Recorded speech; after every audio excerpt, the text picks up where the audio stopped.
students, welcome back. So today we are going to discuss about the most important concept. We are going to do the derivations and the mathematical part. अभी तक हमने क्या पढ़ा chapter में कि भाई जब फ्लक्स चेंज होता है किसी कॉइल के साथ, एनी कॉइल, ओके, उसका जब फ्लक्स चेंज होगा तो उसमें ईएमएफ इंड्यूस्ड होता है। अगर सर्किट कंप्लीट रहेगा तो करंट फ्लो होता है, राइट। फिर हमने बहुत सारे साउंड्स वगैरह किए। अभी का टॉपिक का नाम मैं जो आपको बता रहा हूं, that is motional EMF. Topic which I am going to discuss is motional EMF. थोड़ा एक सिचुएशन क्रिएट करते समझने के लिए। सपोज ये ऐसे मैग्नेटिक फील्ड मैंने बनाई है, and if you can check looking at this, it is very clear कि this magnetic field is perpendicular to the plane and directed outward, बराबर कि नहीं? क्योंकि सर्कल डॉट का मतलब है कि मैग्नेटिक फील्ड बाहर की तरफ है। कहां पे मैग्नेटिक फील्ड? बाहर की तरफ, ठीक है। तो ऐसे मैग्नेटिक फील्ड बाहर की तरफ एक्ट हो रही है, और इस मैग्नेटिक फील्ड में मैंने एक रेक्टेंगुलर फ्रेम रखा। क्या रखा मैंने? रेक्टेंगुलर फ्रेम रखी। तो सोचो ऐसे मैंने एक रेक्टेंगुलर फ्रेम रखी, ओके, इस मैग्नेटिक फील्ड में एक रेक्टेंगुलर फ्रेम रखी।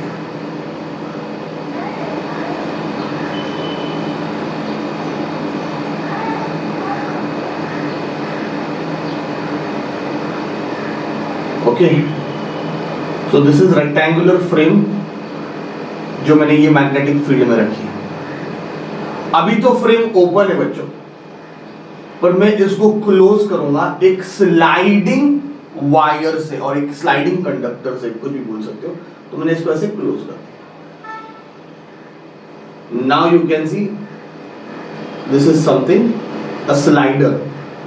मतलब क्या हो सकता है? इसको हम आराम से इसके ऊपर ऐसा मूव कर सकते हैं, दैट्स नथिंग एल्स, ठीक है। ऐसा कुछ हमने सरफेस टेंशन में भी यूज किया था। तो एक रेक्टेंगुलर फ्रेम है, let me name this frame as P Q R and S. Okay, this is a rectangular frame P Q R S, और उसमें ये सारे फिक्स है। ये P Q side, P S side, S R side, ये सारे fix है। और ये जो क्यू आर है ये स्लाइडर है, ये मूव हो सकता है आराम से। इसको हम आराम से मूव करा सकते हैं। तो ये QR, it is acting like a slider which can slide frictionlessly over this frame, ठीक है। तो वही बता दिया मैंने। तो एक रेक्टेंगुलर फ्रेम लिया, इस रेक्टेंगुलर फ्रेम को मैंने यूनिफॉर्म मैग्नेटिक फील्ड में रखा which is directed outward, okay. एक रेक्टेंगुलर फ्रेम लिया और उस रेक्टेंगुलर फ्रेम को मैंने रखा यूनिफॉर्म मैग्नेटिक फील्ड में डायरेक्टेड आउटवर्ड। उसमें सारे साइड फिक्स है सिवाय क्यूआर के, जो कि मूव हो सकता है, स्लाइड हो सकता है, ठीक है। अगर सोचो सिर्फ सोचो, इस क्यूआर को सपोज, हाँ चलो, इस रेक्टेंगुलर फ्रेम का लेंथ ले लेते हैं L और ब्रेथ ले लेते हैं X। अभी मैंने अगर इस स्लाइडर को, इस वायर को ऐसे खींचा v वेलोसिटी, सोच लो ना यार, इसको मैंने ऐसा उधर लेके गया v वेलोसिटी से उधर लेके जा रहा हूं। Now x will increase. Common sense है। अगर मैंने स्लाइडर को उधर लेके गया तो x का वैल्यू बढ़ने वाला है। अगर x बढ़ेगा, if value of x will increase, then guaranteedly area will increase। भाई हमारा फ्लक्स का फॉर्मूला क्या है? B A cos थीटा, बराबर है। एरिया बढ़ने से फ्लक्स बढ़ेगा, यस और नो? मतलब फ्लक्स क्या होगा? चेंज होगा। एरिया बढ़ गया मतलब फ्लक्स बढ़ गया, फ्लक्स बढ़ गया मतलब फ्लक्स चेंज हो गया, फ्लक्स चेंज हो गया मतलब ईएमएफ क्या होगा? इंड्यूस होगा। तो कितना ईएमएफ इंड्यूस होगा वो हम फाइंड कर लेते हैं। ईएमएफ का फॉर्मूला क्या है? d∅dt। E is equal to क्या आएगा? d∅dt। चलो I am writing in terms of magnitude, minus sign लिखने का जरूरत नहीं है। फ्लक्स का फॉर्मूला क्या है? फ्लक्स का फॉर्मूला है BA cos थीटा बी बाहर की तरफ है, थीटा भी परपेंडिकुलर, ये एरिया अगर दिख रहा है तो एरिया का डायरेक्शन क्या है, परपेंडिकुलर रहता है, बराबर कि नहीं? तो अगर ऐसा एरिया है तो एरिया का direction perpendicular to the plane है, और ये बी भी आउटवर्ड है, थीटा कितना हो जाता है 0, what is the value of cos 0 1, तो ये हो जाएगा B A B length into breadth, yes और नो, बराबर है?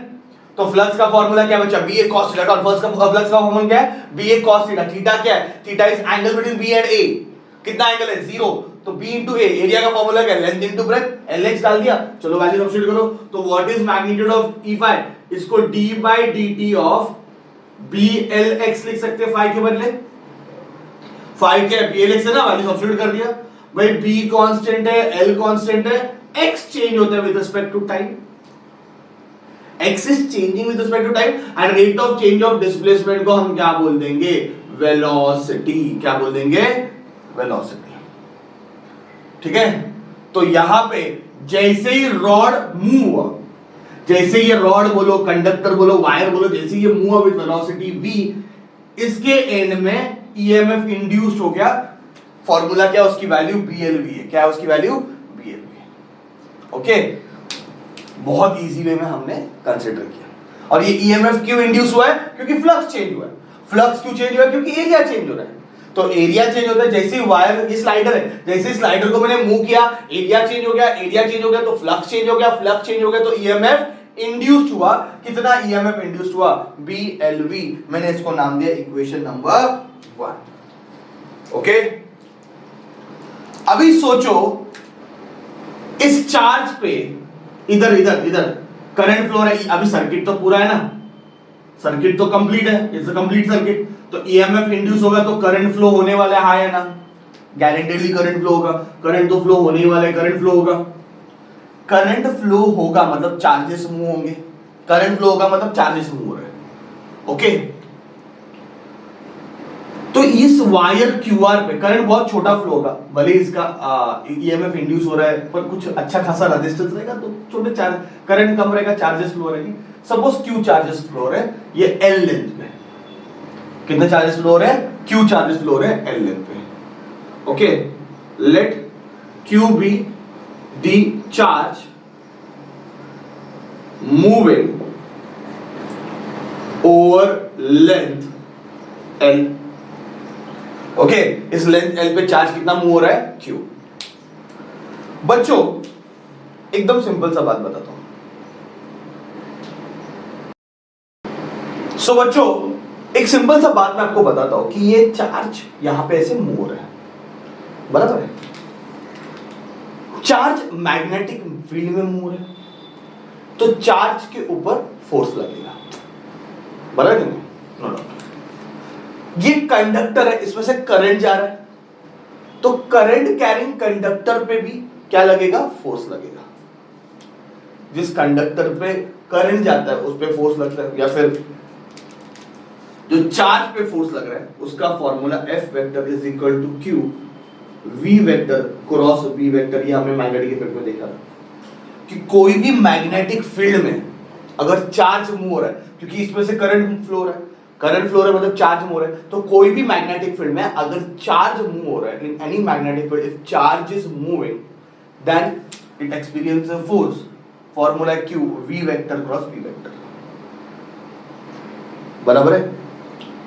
V vector cross B vector, okay? इस क्रॉस प्रोडक्ट का जो डायरेक्शन है वो F वेक्टर का डायरेक्शन, मतलब V वेक्टर और B वेक्टर को परपेंडिकुलर लगेगा फोर्स वेक्टर।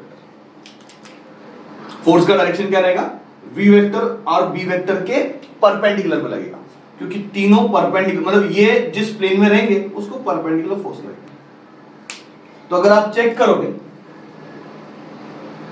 B आउटवर्ड है ना, B आउटवर्ड है और V इस तरफ है,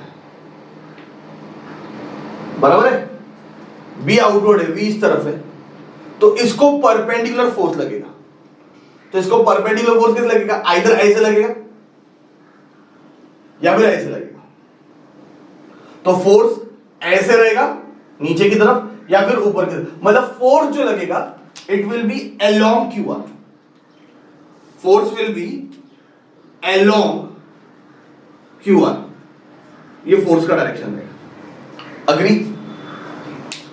फिर से बता रहा हूं, जब करंट फ्लो होगा तो चार्जेस मूव होते हैं, चार्जेस मूव हो रहे मैग्नेटिक फील्ड में, तो चार्जेस पे फोर्स लगेगा, बराबर है? चार्जेस पे कितना फोर्स लगेगा? Q V vector cross B vector, तो अलोंग QR लगेगा। तो मैंने डायरेक्शन बताया भाई, V vector cross B vector, V vector और B वेक्टर के परपेंडिकुलर फोर्स वेक्टर लगेगा। तो B बाहर की तरफ था, मैग्नेटिक फील्ड डॉट मतलब बाहर की तरफ, वेलोसिटी उस तरफ है, तो फोर्स ऐसे अलोंग QR लगेगा। तो जब चार्जेस मूव होंगे, बच्चे लोग, तो उसको वर्क करना पड़ेगा, there has to be some work done. Okay, so work done by this force, that is Lorentz force, by force, work का फॉर्मूला है फोर्स इनटू डिस्प्लेसमेंट। अभी थ्रू आउट QR फोर्स क्या लगेगा? कांस्टेंट लगेगा, क्योंकि ये जो फोर्स है वो अलोंग QR लग रहा है और कांस्टेंट है अलोंग QR। पूरे QR पे ये फोर्स क्या है? कांस्टेंट है। तो वर्क का फॉर्मूला क्या आएगा? फोर्स कांस्टेंट है, कितना है? QVB sin थीटा, चलेगा ना? ऐसा लिखा तो Q V vector cross B vector को क्या लिखेंगे? QVB sin थीटा, और डिस्प्लेसमेंट लेंथ है, QR पे डिस्प्लेसमेंट क्या है? मतलब मैं क्या बोल रहा हूं कि फोर्स सिर्फ इधर ही लग रहा है, इधर क्या लग रहा है? फोर्स लग रहा है। क्यों इधर फोर्स लग रहा है? क्योंकि सिर्फ ये पार्ट मूव हो रहा है विद वेलोसिटी, ठीक है? ये वाला पार्ट स्टेशनरी, ये वाला पार्ट स्टेशनरी, ये वाला पार्ट स्टेशनरी, तो ये कितना फोर्स एक्सपीरियंस करेगा? 0। पर ये वाला जो पार्ट है, इस पे फोर्स जो लगेगा, ठीक है, ये वाले पार्ट में जो फोर्स लगेगा, बिकॉज उसका वेलोसिटी कितना है? V, because of this V velocity along QR क्या लग रहा है? फोर्स लग रहा है, और उस फोर्स में ये चार्जेस क्या हो रहे हैं? मूव हो रहे हैं। तो वर्क का फॉर्मूला क्या है? QVB sin theta L, work करना पड़ेगा उस चार्जेस को। तो EMF का फॉर्मूला क्या है? What is EMF? It is work done by charge. तो EMF इज वर्क क्या है? QVBL sin theta upon charge को Q ले लेते, Q कैंसिल हो गया, तो EMF का मैग्नीट्यूड क्या आएगा? VLB या फिर BLB sin theta, when sin theta is maximum, that is 1, तो E ये क्या हो जाएगा? मैक्सिमम हो जाएगा, तो E max का वैल्यू कितना मिलेगा? BLB। ये इक्वेशन नंबर 2। तो इधर भी हमने वही डिराइव किया, इधर भी हमने वही डिराइव किया। अब बात समझ में आ रहा है कि कोई भी शेप रहने दो, जब कोई भी कंडक्टर सर्किट में कनेक्टेड कंडक्टर मूव होगा, ओके, एक कंडक्टर जाके मैग्नेटिक फील्ड में मूव होगा, तो उसके एंड में EMF इंड्यूस होने वाला है। कितना EMF इंड्यूस होगा? BLB। ओके, तो मैंने ऐसे भी प्रूव करके बताया और ऐसे भी प्रूव करके बताया, एकदम सिंपल वे में, ठीक है? फिर से याद रखो, इस QR चार्ज पे क्या लग रहा है? फोर्स लग रहा है। QR चार्ज पे क्या लग रहा है? फोर्स लग रहा है। Okay, and because of this force, इसमें जो चार्जेस मूव हो रहे हैं उनको वर्क करना पड़ रहा है, और वर्क का फॉर्मूला है फोर्स इनटू डिस्प्लेसमेंट। ये फोर्स का वैल्यू सब्स्टिट्यूट कर दो, सॉल्व कर दो, आंसर आएगा BLB। ठीक है? So I hope this is a first derivation. इसका मतलब समझ के लेते हैं, इसको इसका कॉन्सेप्ट समझ के लेते हैं। डेरिवेशन तो ठीक है, हम लर्न कर देंगे, 3-4-5 बार लिख के आ जाएगा, पर एक्चुअल में इसका कॉन्सेप्ट क्या है, क्या बोलना चाहता है, मैं आपको बताता हूँ नेक्स्ट लेक्चर में। और पहला आप नोट डाउन करो ये डेरिवेशन और इसको अच्छे से प्रैक्टिस करो। ठीक है बच्चों, थैंक यू वेरी मच।